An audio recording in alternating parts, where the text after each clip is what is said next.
Kami dari kelompok 7 mata kuliah MSD kelas K dengan dosen pengampu Pak Vito dan Pak Kris sedang ada di Kebun Salak kilometer 21 di Balikpapan. Oke, jadi ada pun dua tujuan dari kegiatan pelatihan kita ini adalah yang pertama, kita ingin lebih mengefisiensikan mengenai kegiatan penyerbukan salak antara salak jantan dan juga salak betinanya menggunakan alat bantu penyerbukan kita. Lalu ada pun tujuan yang kedua yaitu untuk meningkatkan keselamatan dari para petani saat melakukan penyerbukan, sehingga kita membuat alat inovasi penyerbukan baru dengan membantu para petani agar melindungi tangannya dari duri. Diagram fishbone untuk alat penyerbukan salak yang akan kami buat. Diagram ini menganalisis proses penanaman manual untuk mengawinkan salak jantan dan salak betina sebagai masalah utamanya. Diagram ini membantu kami melihat faktor-faktor apa saja yang menyebabkan proses tersebut belum optimal. Faktor-faktor yang mempengaruhi diantaranya yaitu faktor pertama adalah faktor lingkungan. Di sini terlihat bahwa cuaca dan hama sangat mempengaruhi waktu penyerbukan, sehingga petani tidak selalu bisa melakukan penyerbukan pada waktu yang paling ideal. Faktor kedua adalah faktor material. Varietas salak yang bercampur dan posisi bunga yang sulit dijangkau membuat proses penyerbukan manual menjadi lebih rumit dan memakan waktu yang lebih lama. Faktor yang ketiga adalah faktor manusia. Kurangnya pelatihan membuat petani kelelahan karena penanaman berlangsung lama, serta kesulitan mengidentifikasi jenis kelamin salak menjadi penyebab yang paling penting. Hal ini membuat proses penyerbukan sering terlambat atau tidak konsisten. Faktor yang selanjutnya adalah faktor measurement. Saat ini belum ada ukuran yang jelas untuk menjamin tingkat keberhasilan penyerbukan. Artinya, petani belum memiliki indikator pasti apakah teknik yang digunakan sudah efektif atau belum. Lalu ada faktor metode atau proses. Belum tersedianya SOP penyerbukan yang baku dan pemindahan tanaman yang masih dilakukan secara manual meningkatkan varietas kerja antar petani dan berpotensi menurunkan konsistensi hasil. Selanjutnya adalah faktor alat. Saat ini penyerbukan hanya menggunakan alat sederhana. Alat yang dipakai kurang presisi dan dari sisi kebersihan belum higienis. Ini tidak hanya mempengaruhi kenyamanan kerja, tetapi juga peluang keberhasilan penyerbukan. Dari diagram fishbone ini, terlihat bahwa masalah penyerbukan salak secara manual bukan hanya satu faktor, tetapi kombinasi dari faktor lingkungan, material, manusia, measurement, metode, dan alat. Selanjutnya adalah latar belakang masalah, di mana berdasarkan hasil observasi yang telah kami lakukan, kami mengamati bahwa proses penyerbukan salak yang dilakukan oleh petani salak masih dilakukan secara manual. Nah, tantangannya sendiri cukup besar, karena tanaman salak ini memiliki duri yang sangat rapat, sehingga petani harus menjangkau bagian tanaman yang sulit diambil, serta tetap berhati-hati. Inovasi alat perkebunan merupakan upaya pengembangan teknologi yang bertujuan untuk meningkatkan produktivitas, efisiensi, dan keselamatan para petani. Pada perkebunan salak, tanaman salak memerlukan penyerbukan karena terdapat dua pohon, yaitu pohon betina dan pohon jantan, sehingga para petani harus melakukan penyerbukan secara manual agar tanaman salak dapat berbuah. Inovasi alat bantu penyerbukan membantu petani untuk memudahkan dalam hal penyerbukan dalam pengawinan pohon salak dengan lebih efektif, cepat, dan aman. Dengan alat inovatif ini, para petani di Balikpapan dapat meningkatkan efisiensi kerja, mengurangi cedera saat bekerja, dan juga meningkatkan keberhasilan penyerbukan.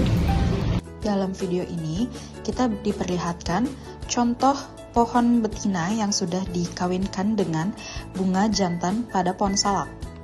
Dengan cara, bunga jantan dipukul-pukulkan kepada putik sang betina. Seperti di video, bunga jantan dikawinkan dengan bunga betina sehingga tumbuh buah salak.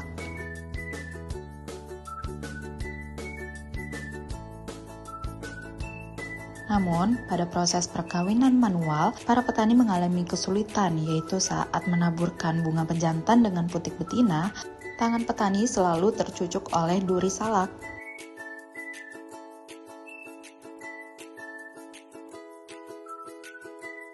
Di sini, kami melakukan observasi langsung bagaimana cara perkebunan pada buah salak dan bagaimana cara memanen buah salak sehingga kita mengetahui inovasi apa yang dibutuhkan oleh para petani salak tersebut. Berdasarkan sumber daya yang telah teridentifikasi di kebun salak kilometer 21, baik lahan subur, petani lokal, infrastruktur dasar, maupun dukungan akademik, terdapat beberapa ide baru yang dapat dikembangkan untuk meningkatkan pemanfaatan potensi yang ada. Salah satu ide inovatif adalah pengembangan alat penyerbukan salak berbasis teknologi tepat guna. Alat ini memanfaatkan kondisi agroklimat yang mendukung pertumbuhan salak dan keterampilan petani, sehingga proses penyerbukan dapat dilakukan lebih cepat, aman, dan konsisten. Konsep yang diusulkan dalam pengembangan alat penyerbukan salak ini adalah model usaha yang menggabungkan keberlanjutan bisnis dengan manfaat sosial yang langsung dirasakan oleh petani. Produk yang dihasilkan bukan hanya difokuskan pada keuntungan, tapi juga dirancang untuk menjawab masalah nyata di lapangan, yaitu proses penyerbukan manual yang memakan waktu, beresiko, dan tidak selalu memberikan hasil yang optimal. Dengan menyediakan alat yang sederhana, murah, dan mudah dijangkau, alat ini ingin menciptakan solusi yang dapat meningkatkan produktivitas sekaligus mengurangi beban kerja petani.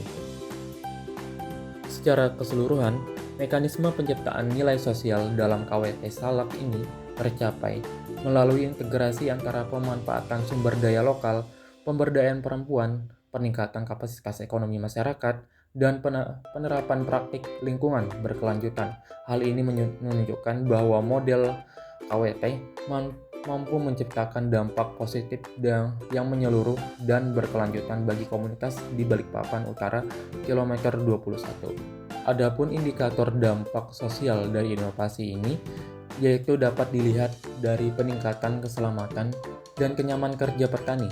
Dengan penggunaan alat ini, resiko cedera akibat duri salak berkurang secara signifikan karena petani tidak perlu lagi menyentuh langsung bagian tanaman yang berbahaya. Selain itu, efisiensi waktu kerja menjadi lebih baik karena proses penyerbukan dapat dilakukan lebih cepat dan lebih merata dibandingkan cara manual. Hal ini memberikan dampak langsung berupa peningkatan produktivitas petani dalam kegiatan sehari-hari. Dari sisi ekonomi, indikator keberlanjutan diukur melalui peningkatan jumlah hasil penyerbukan yang berhasil dan bertambah produksi salak yang dapat dipanen. Peningkatan output ini berdampak pada naiknya pendapatan petani maupun anggota kelompok wanita tani yang terlibat dalam pengolahan produk turunan seperti salak, sari salak, selai ataupun sirup, dan produk-produk olahan lainnya. Selain itu, keberlanjutan usaha terlihat dari kemampuan masyarakat untuk memproduksi dan memperbaiki alat secara mandiri menggunakan bahan lokal yang mudah dijangkau, sehingga tidak bergantung pada pemasok luar dan dapat menjaga keberlangsungan inovasi dalam jangka panjang. Dari aspek lingkungan, indikator keberlanjutan tampak melalui pengolahan limbah salak yang lebih optimal dan pemanfaatannya menjadi kompos yang dapat mengembalikan kesuburan tanah. Penggunaan alat non-mekanis juga menjaga lingkungan dari limbah teknologi ataupun emisi karbon karena tidak membutuhkan listrik ataupun bahan bakar. Praktik budidaya yang lebih teratur, pemeliharaan lahan yang lebih baik, serta pemanfaatan limbah organik menunjukkan bahwa inovasi ini tidak hanya meningkatkan hasil panen, tapi juga mendorong pertanian yang lebih ramah lingkungan dan berkelanjutan di wilayah kilometer 21.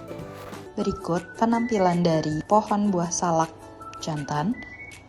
Terlihat sangat jelas banyak sekali bunga jantan pada pohon salak. Selain itu, terdapat banyak duri yang tumbuh pada batang salak.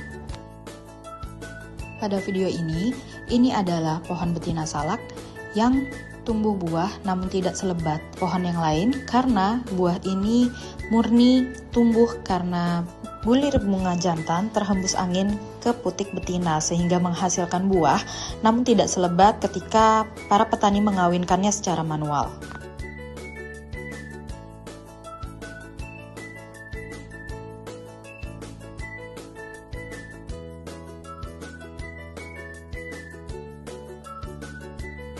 Sangat terlihat sekali perbedaan di mana pohon salak yang dikawinkan secara manual oleh petani dan pohon yang berbunga karena bunga jantan terbawa oleh angin. Sehingga hasil buah yang dikawinkan oleh petani lebih banyak jumlahnya dan menguntungkan para petani. Untuk itu terciptalah ide dari kelompok kami membuat alat penyerbukan salak guna untuk membantu para petani menghasilkan buah yang lebih banyak dan lebih aman saat melakukan proses perkawinan bunga jantan dan bunga betina. Mungkin ini saja yang dapat kami sampaikan melalui video ini. Jika terdapat penulisan maupun pengucapan yang salah, mohon dimaafkan. Sekian dan terima kasih.